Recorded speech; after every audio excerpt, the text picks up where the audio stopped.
we are at the Ohio State University kitchen with Amber Riggin, dietetic intern, and she's going to show us how to make some salmon dishes. Yeah, we're going to start out with a salmon stick recipe, so kind of like what you might see in the frozen section of your store with a fish stick, a breaded fish stick, but it is a little bit healthier and then it's not fried, and it also includes salmon, so it's rich in your omega-3s, which you've been talking earlier, we want to get more of in our diet. Right, we want to increase that fish. We're working with a canned salmon, and you want one about the size of a soup can. And to eliminate any surprises, we're going to show you exactly what it looks like coming out of the can, because it's a little different than what you might see if you open a tuna can. Drain all the liquid out of it. If you have a strainer, you can use that too if you don't want to get your hands all on the fish yet, but you're going to have to, so might as well start early. Okay, and then when I dump it out of the bowl here, you'll see that it's basically just a couple of fishes stuck together. So you have the skin, you've got a couple little spines in there, so you got all kinds of little goodies, and you can actually eat all of that. So if you crush those bones with a fork or your hands, you can actually eat all those. Or if they are not very appetizing to you, you can take them out as well. See what I'm doing here? I'm just going to crunch those, and they just crunch really easily in your hand. Yeah. So you just mix that up, and you make sure that all the larger bones are removed, but the smaller bones will crunch right in there, and they're a really good source of calcium, actually. So you can mix those up and just use them straight in the recipe like that. Okay, and this is one of those convenient items that we can keep stored in our pantry. So if you want fish and you don't have time to go to the store, you can keep a couple of cans of salmon around, and that's one of your servings for the week. So we're going to make a salmon finger recipe if you want to help out with that. Okay. So we have 1 can of the pink salmon that we opened up earlier. And we're basically just going to have a really simple recipe that you can build on according to your tastes. All right, sounds good. So we'll start out by just cracking 1 egg in there. Ooh, okay, we can do that. All right, so we'll add that to the salmon. And we have a 1/2 cup of breadcrumbs. I used a panko style breadcrumb because they're a little bit crispier. Or if you don't have any breadcrumbs, you can make your own with toasted old bread. You can just put some bread in the oven and toast it up, and you can use whole wheat bread or whatever bread you have at home, and that'll make a nice breadcrumb. So we'll just get in there right with our fingers and mix it up. If you don't want to get in with your hands, then you can use a spoon, but this gets it incorporated a little bit faster. Works well. Yep. And then you also, after you finish, we have some lemons over there, and that's a hint we can have for rinsing your hands off with lemon, and that removes some of the fish. Yeah, so you don't go around smelling like fish all day, right? All right, so as soon as it gets kind of a meatloaf type of consistency, then that's ready to roll into balls. All right, so we're starting to make our croquettes or our fish fingers. And the recipe makes about 10 of this size. So as far as your servings, a child will probably eat 2, and an adult will probably eat 3. Right. So this would serve a family of 3 or 4, and it's economical. Yeah, really, there's not a whole lot to it. No. And you can just season it up and use whatever you have at home. You could have also put some Parmesan cheese or something like that. Some the breadcrumbs again with a little bit of chopped parsley in them. And if we roll them a little bit here, we can catch it on both sides, and it's ready for the oven, right? Oh, it looks very good. Okay, and those are some homemade fish sticks. Boy, and we know what's in them, don't we? Yep, Yeah. everything that's in them. There's no mystery. Now these are going to go in the oven for about 15 to 20 minutes. The fish is actually already cooked, so you don't have to worry about the temperature of the fish. You just want to make sure that that egg is cooked in there and that it forms a stick. All righty. Good looking sticks. Yes, very nice. While we're cooking those, we'll make a dip. Right. Now, serving those homemade fish sticks, a dipping sauce would be great. And what we've chosen today is to do one that has a no fat. You want to tell them about the ingredients here? Yep, we've got what you're adding there is actually a low fat mayonnaise. So it does have a little bit more texture than the fat-free, although you're welcome to use the fat-free as well. And that is a fat-free sour cream. And that gives it a little bit of a lighter texture. And then we've got a mixture of salt and pepper, just a basic seasoning. You can add other spices in there if you want to. And also some fresh chopped parsley. If your family really loves tartar sauce, is just make a homemade tartar sauce at home by using your low-fat mayonnaise, a little bit of pickle relish, and a touch of horseradish. That would be good. Or you could even use some sort of fresh vegetable and fruit salsa. And that would also be a good choice for a dipping sauce. And that would add in some extra vegetable and fruit servings in your day, so that would be great too. Right, and these can be served hot or cold, right? Yes, they can be served hot or cold. They're good either way. You can add them to salads, or you can top off a pasta with it. You can crumble it over a pasta for leftovers. So they're very versatile. All right, here are our fish sticks. Yes, they're all done. Don't they look tasty? They look great. And that's a serving size? Yeah, so we have 3 of the fish sticks. So if you are talking about young children, they might not eat 3. They might eat more like 1 or 2, depending on their age. But that would be an adult serving size. And that would give you your serving of fish for the day. Would you like to try it? I do. I'm just going to pick it up like a stick. Go for it. All right. And then we have our little dip here that you made. All righty, let's try this dipping sauce. I'll have to try some of that out myself.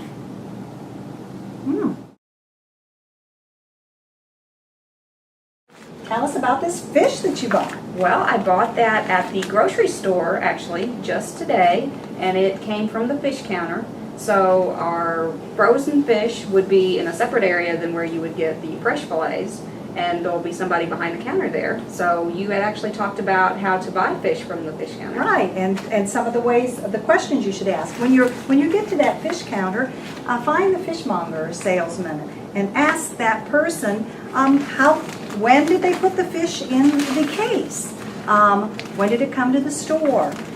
And then also ask, is it previously frozen or did it arrive fresh? You can find out if it was also farm raised or wild caught. And let me look back at this label here because I think this one says it was farm raised and it is trout. All right, and then look at our packaging. Here we have a fillet. All right, and this one has the skin on. Yeah, most of your trout fillets you're going to find with the skin on. If you want to cook them without the skin, you can skin them beforehand, but it's also easy just to cook them right with the skin on and the skin will slide off at the end. One thing you do want to consider though is if you're getting your own fish, if you're catching your own fish, that might be high in contaminants such as a lake trout in Ohio do have some environmental contaminants in there. So if you're going to be cooking those, you want to make sure that you're looking on the seafood list of how much you can eat per week, but also you want to skin those before you eat them so the contaminants don't stay dry. Right. A healthy way to prepare this, or one of the healthy ways, is to put it on the grill. And so what I'm going to do here with this trout is put a little bit of oil on it with my fingers, and then a little bit of seasonings for flavoring, and I like lemon, so we're going to dribble a little bit of lemon on it. All right, and then we can put it out on the grill. Now this is a handy device for the grill. You might find one of these at a garage sale. That's where I found this one. We can put it inside, close it on up, and then this could go out to the grill, and we could grill the fish. We have another cut of trout, the same one that you showed us earlier. Right, to grill. And so we've actually skinned this one, and this just makes it a little bit easier for even the novice to cook. That way they don't have to worry about the skin being on there. But you can cook it the same way that you had it earlier without taking the skin on, and it'll slide right off later on. Alrighty. So we'll start out with just a spritz of lemon juice. Right, here's that my favorite, lemon again. Could use lime, couldn't we? You sure could, you sure could. And we'll sprinkle on some Cajun seasoning. And this is actually a seasoning that I just made out of some items in my pantry, but you're welcome to use one of the packaged seasonings that you can buy as well. They're just a little bit more expensive. So we'll sprinkle on some of the panko breadcrumbs. Or you could have something with even fresh dill. I always like fresh dill. Yes, and you can always sprinkle that on at the end too. So if you have a plain breadcrumb, you can add your own herbs in there to season it up. And I always like to help make the breadcrumb stick, just to pat it in there a little bit. Otherwise it all falls off at the end.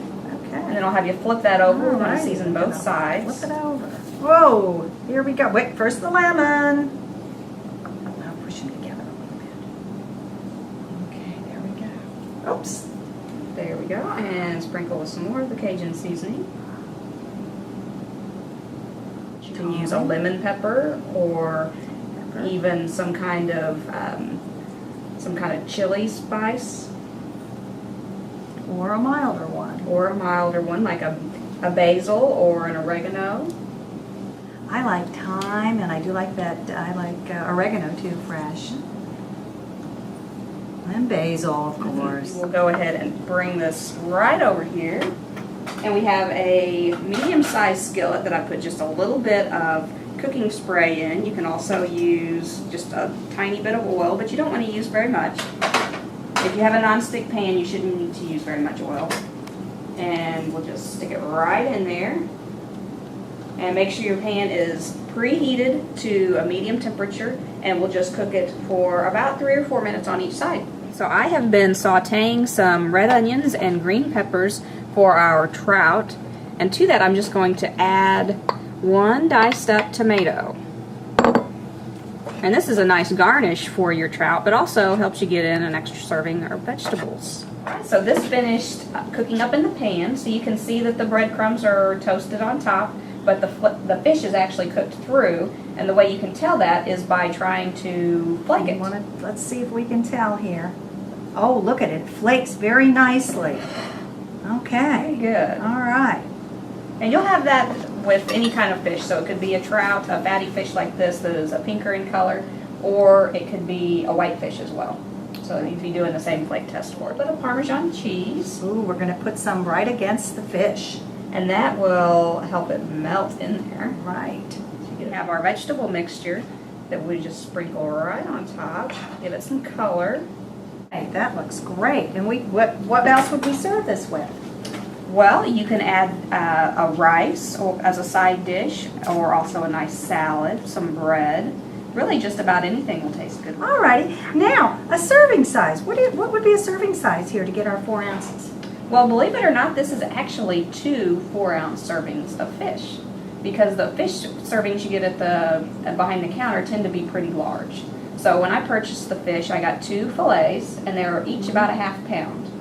Alrighty. So each one you can cut into 2 servings, or Cut it in half. We would eat part of it today, and then the rest of it I could put in the refrigerator, and then tomorrow I could eat it cold on a salad at that work. would be very good, very good. And that would meet my 2 servings a week of fish. See, that easy. Very Alrighty. easy. And it wasn't that expensive, since it only cost about, a pound was $7.99, and I got just a little bit under a pound. So that is 4 servings for less than $8. Right. And so it's a lean protein. But full of your omega-3s and very versatile as well. Alrighty. Thank you, Amber. Thank you.